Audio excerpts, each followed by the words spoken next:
Good day and welcome to another fantastic edition of 360 Sport.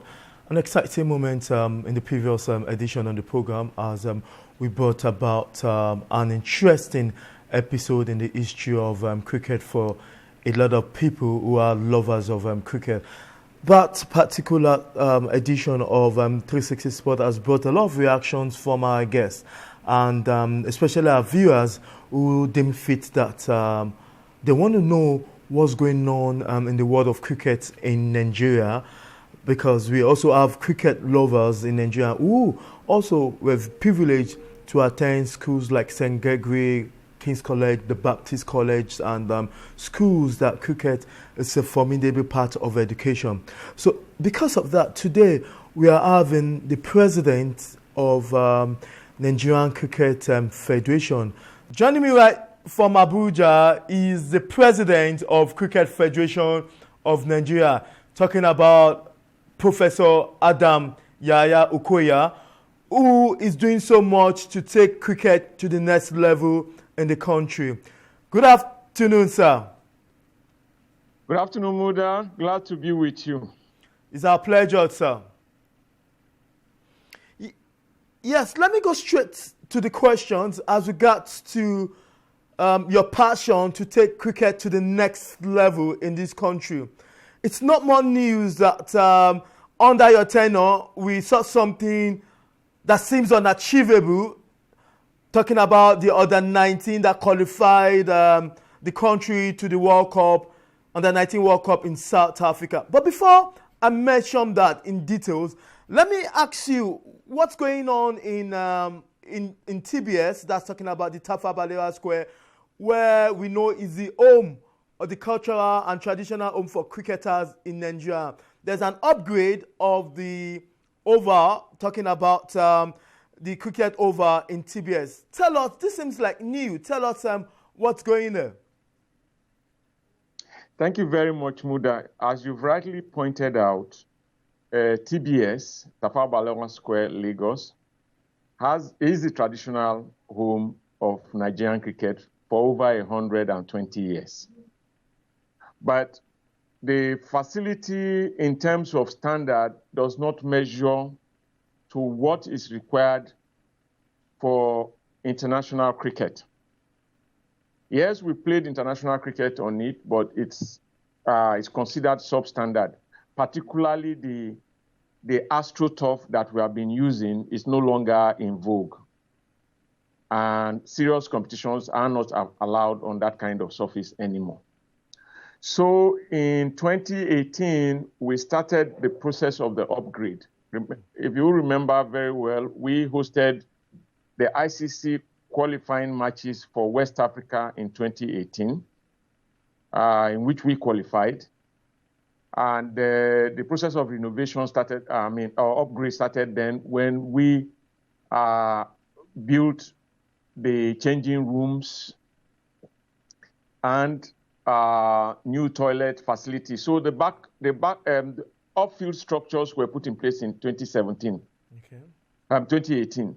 And we are now proceeding with the upgrade of the oval itself, the playing field itself.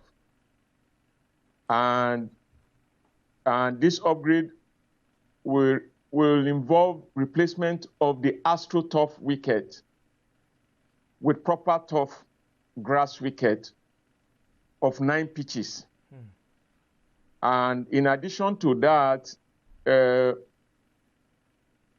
we are trying to improve the drainage of the field as well, and also allow for on-the-ground irrigation, because previously it was surface irrigation that was used. We felt that this will not be efficient in allowing grass to grow. So since we want to use grass that is a bit foreign to our own environment for the turf, we needed more efficient irrigation and more efficient drainage system.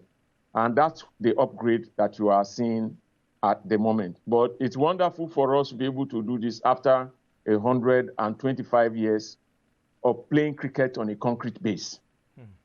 And we feel that the time is right to do this because we are growing as a cricketing nation. Okay. I think this generation is just telling everyone that, look, we can play this game. And we've tried to play it for 125 years, but we've been pedestrian. But it's about time we move to the next level. We want to be among the big boys of cricket instead of just dominating North and West Africa. Okay. So we want to move to the mainstream countries that play the game in Africa and the rest of the world. That's the whole idea. Interesting. But what seems should be a concern for stakeholders who are listening to you right now is we know cricket is not, permit me to say that the financial base of the federation cannot be compared to others.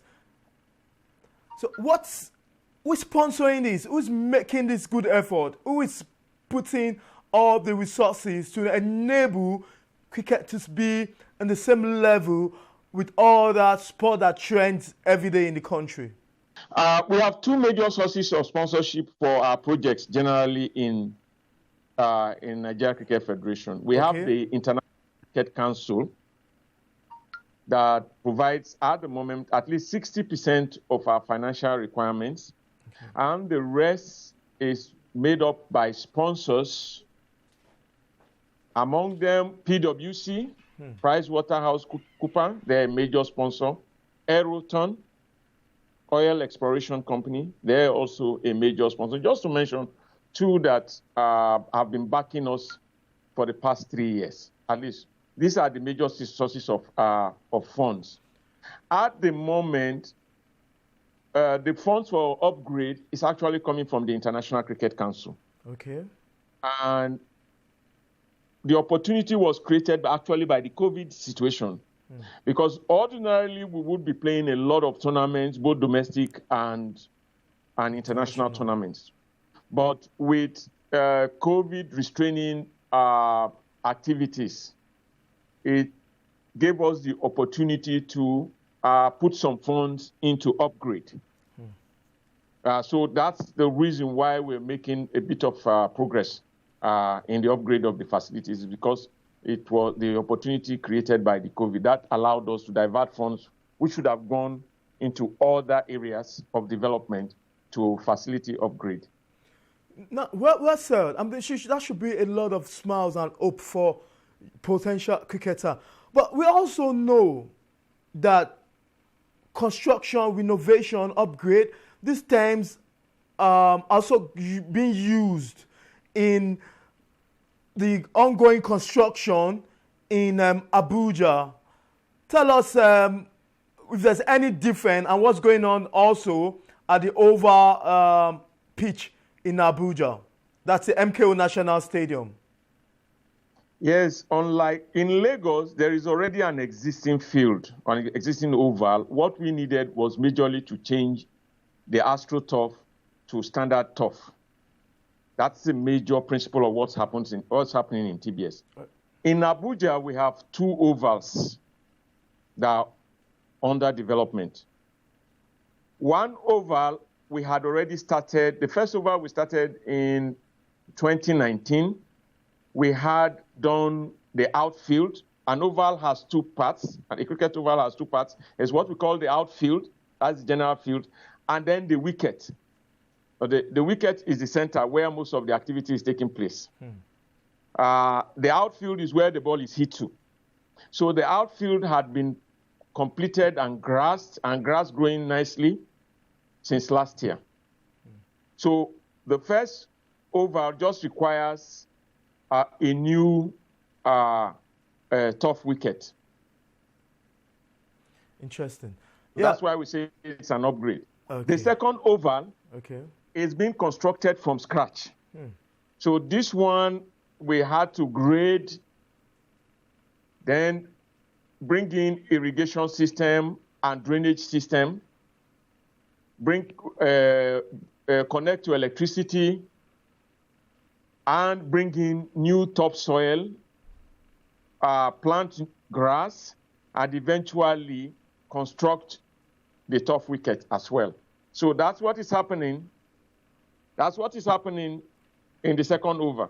Okay. Yeah, yes. let me ask you, any date fixed for the completion of all these projects, as we know that there's been announcement by the federal government on the resumption of sport activities. And when will you have our first sport cricket event, or we should be hopeful for 2021, there will be none for 2020? Yes, we are. The timetable we had actually set for ourselves is that because it involved grass planting, we want natural rain to water the grass. So we want to see that all these three facilities are completed before the end of the rainy season.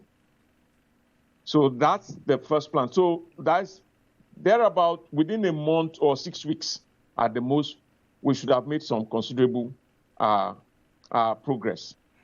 Now, when a cricket oval is done like this, it takes almost a year to 18 months to mature. So even upon completion of the construction work, we'll still need at least another 12 months before it can be put to use. The whole idea in Abuja is that the ovals are ready for the African Under-19 Championship of 2021. Okay. And we are already bidding to host that tournament because we are the defending champions. And we are hoping that the ovals will be ready for that tournament. Okay. The tournament will be something like September next year. So that's just a bit of time to get them ready. Okay.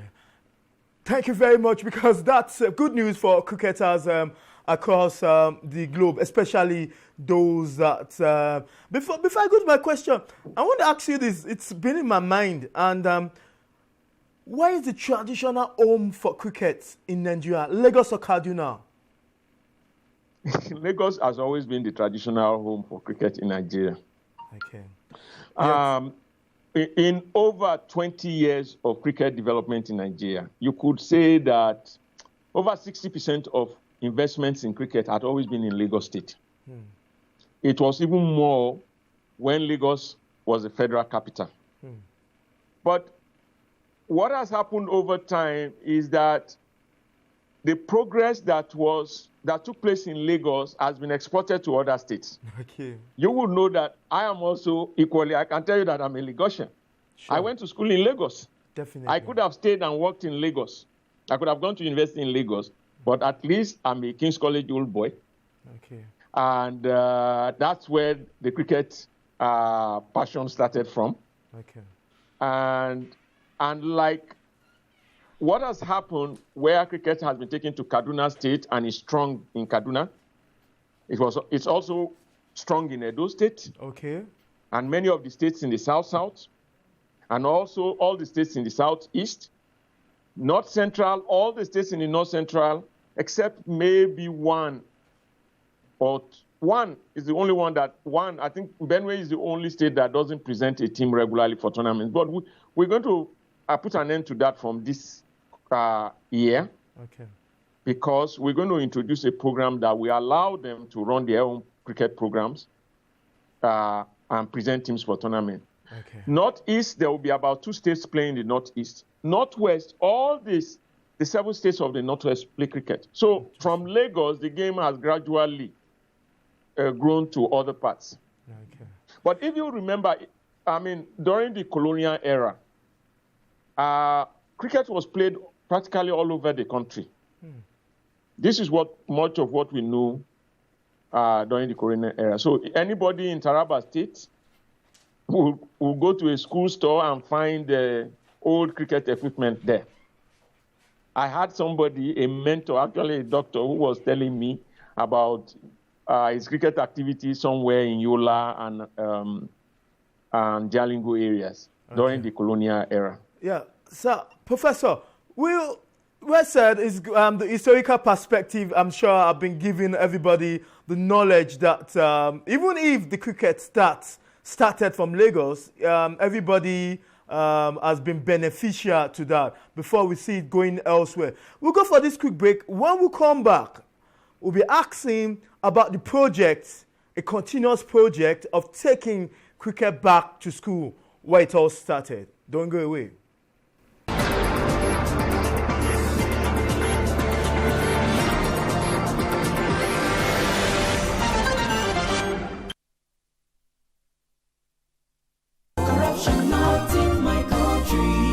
Good afternoon, sir. Good afternoon, madam. My name is Alero. I am not sick. I just need you to help put your stamp on this medical report.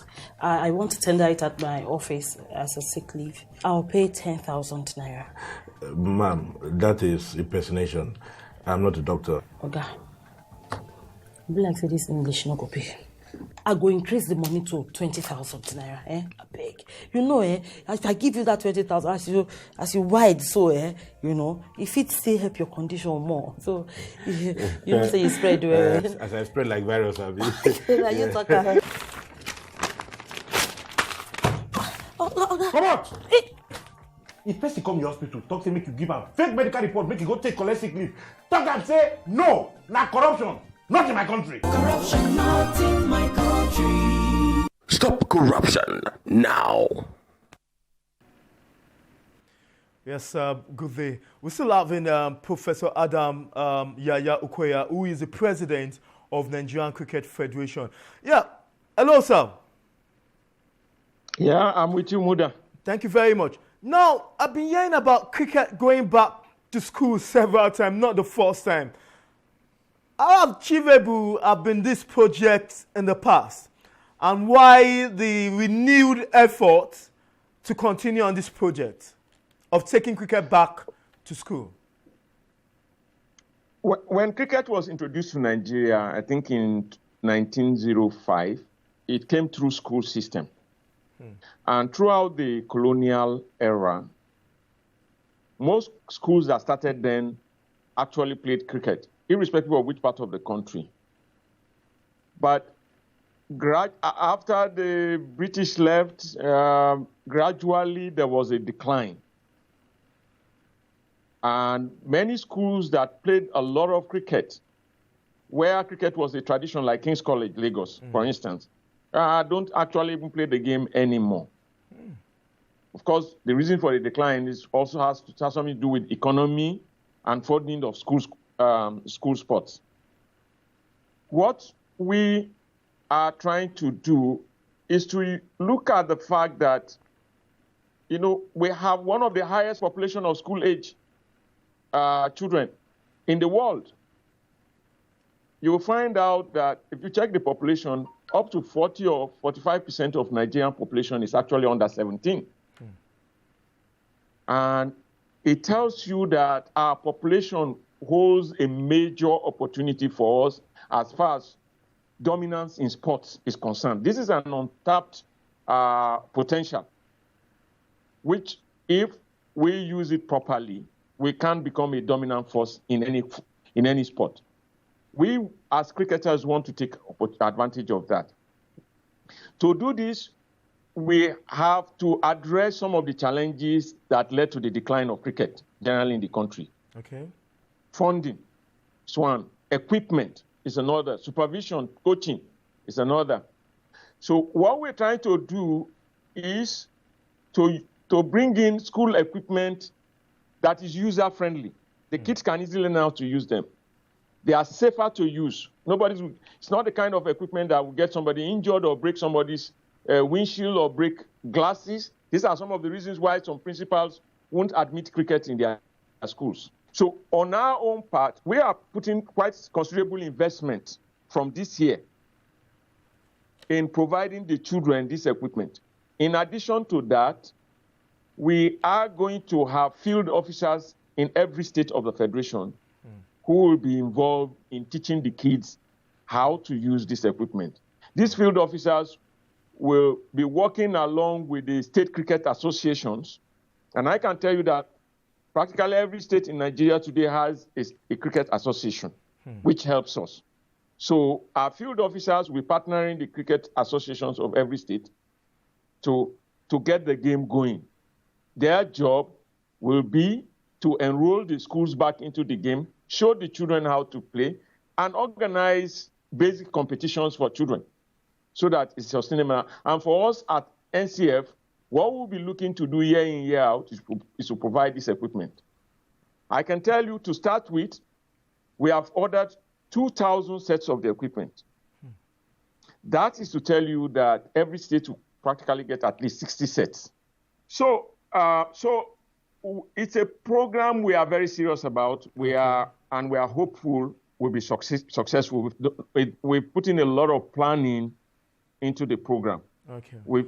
Over this COVID-19 period, we've had different sensitization seminars on the for project. our own staff that will be involved, and then for the State Cricket Association. And I'm sure we will get the country to understand what we are trying to do as soon as the equipment are ready. Okay. We are hoping that within the next 6 weeks or so, by the time the schools resume fully, the equipment should be available to us. Thank you. And then we will begin to start the program. Okay.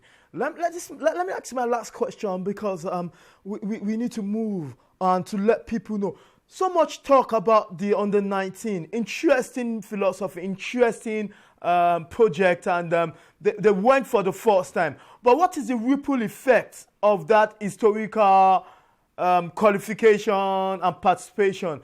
What do you think, can that be also, can we also do a copy and paste to enable that other national teams under the Cricket Federation can achieve such a success? In 2 minutes. Yes, one good thing about the under-19 is that there are a lot of quality youngsters. I think one reason why they qualified is for the first time we were able to put together a group of youngsters selected on the basis of quality and how good they were. And they were good characters, good as a team, and fought their way out of different crises to qualify.